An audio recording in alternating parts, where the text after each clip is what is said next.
Hello, welcome to my review of the Arboridium Oracle, an ancient oracle, an enchanted journey. This is a deck that I like to use a lot, and I've not had it all that long, possibly 4 or 5 months. So for me, it's very much an autumn winter deck. And I'll have to see how I feel about using it in spring and summer, just because I feel the imagery is so like grounding and rooted and cozy.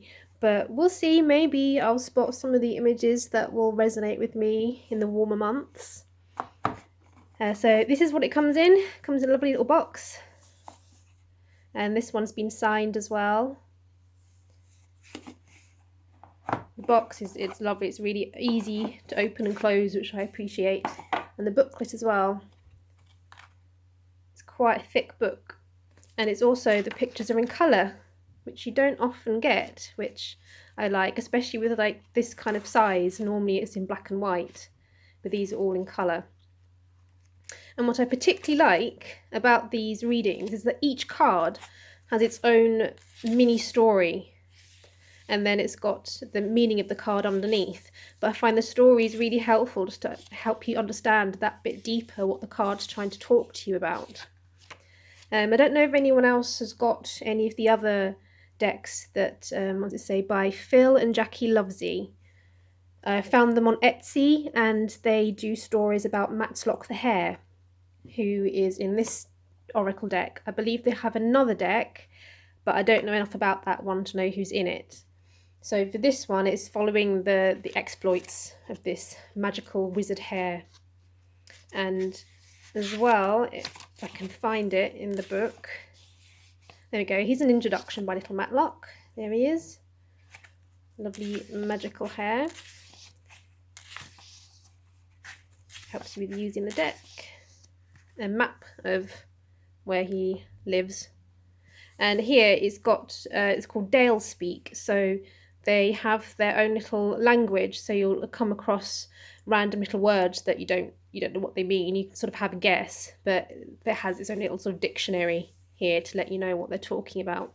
It kind of adds to the whole sense of being in this whole other world, full of magic little animals and cozy cottages and wonderful explorations, which really appeals to me and my inner child, which I like. Okay, so let's have a look at the cards. You can see, they're so colourful. They remind me of kind of illustrations from like the 90s. I'm a 90s kid. So it appealed to me as soon as I saw it. And to think it's wonderful. And they're quite big, but I've not struggled with them too much. When shuffling, they're not too sticky. I find, especially cards of this size, they just tend to be like they kind of stick together, like it's really smooth and glossy, which is lovely to look at and feel, but it's hard when it comes to shuffling. But these ones, I've not really had much of an issue with shuffling. And I find I quite like the readings I get because each picture is so detailed. You could pick like the same card a week apart for different people, and you could just see different items in there. So if you're going by intuition as opposed to just the book, then these are just wonderful cards to work with. There's such a lot to go on, and just see whatever jumps out at you at the time. Okay, so I will do a little reading with this, and I will ask for a card with a message for the people that are watching this video.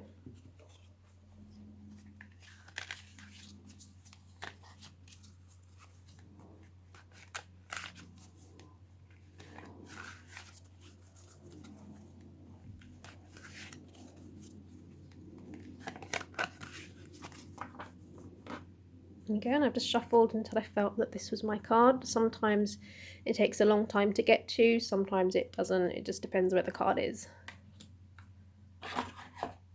And let's see what it is. Wow, it's the actual Arboridium itself. That's amazing. Okay. So from what I can remember from the story was that it was like the tree full of wisdom and almost your life as well, sort of teaching about how you're all connected to each other. So like the upper world with the trunk and the trees is how you're connected to the earth and what's happening right now. And then the roots are talking about connected to your past and your ancestors and how we've sort of come to be who we are, and how we're sort of products of them as well. So I feel like this card is saying about connections, and I kind of feel like I love this little creature here. It's sort of saying don't forget your roots. So you can do loads and loads and loads of work to connect yourself to the here and now, which is obviously so important. But if you're kind of ignoring, even if it's just your past, maybe not necessarily talking about your ancestors, although ancestral healing is helpful, maybe this darkness is talking about shadow work. So you need to delve into the emotions that maybe you've suppressed, maybe you've had trauma that you just didn't have the time or the tools necessarily to process, and you've just had to carry on with life. I kind of feel like it's building up now. You need to release that. Maybe you have the tools now. The owl's talking about wisdom, the hope and light in the path. That this is, if you're working on this, it's really going to help you. This sweet little tree here, maybe that's us, and we're not alone. I can see the way it's like holding there. It makes me feel that you're not the only person going through this. There's so many people out there doing the same things, working through trauma. Some people have already done it. If you can find ways of connecting to others, connection's so important. Especially if you need help or you need to learn more or find which way you're going. Maybe Facebook groups, if you're watching this on Facebook. Instagram as well, there's healers on Instagram. I'm on Instagram too. If you're watching this on YouTube, there are so many instructional videos talking about shadow work, talking about trauma healing. There's even guided meditations. There's music, specific music for specific meditations that you can listen to while you're doing your own work.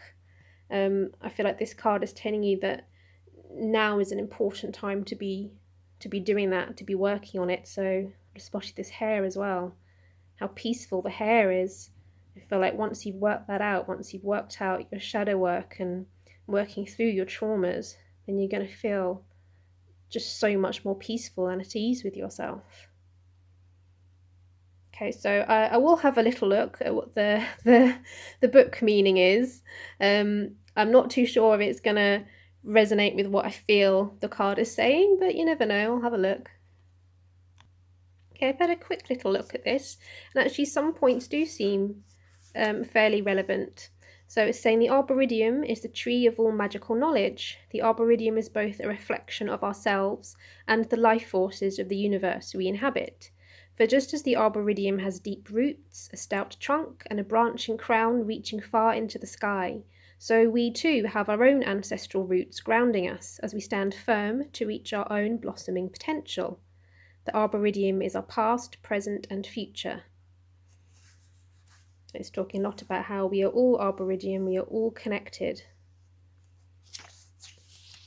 It's talking a lot about nature's own magic, connectedness to nature and each other. And the meaning for the card: stand strong and tall and know that you are Arboridium, that you are connected to everyone. Okay, so I hope you liked the card that you were given and that it resonates with you. Let me know what your feelings are on this one, especially if you've spotted anything that I missed. Then maybe that's something that's personal to you, or let me know if you preferred what the book had to say about that card. And again, that would just mean that reading is for you personally. Yeah, so I always look forward to using this deck, and If you're ever interested in readings, I do readings using this deck as well. So you can always send me a message on whatever platform you are watching this on. And I will see you for my next Tarot Oracle deck review. Bye bye!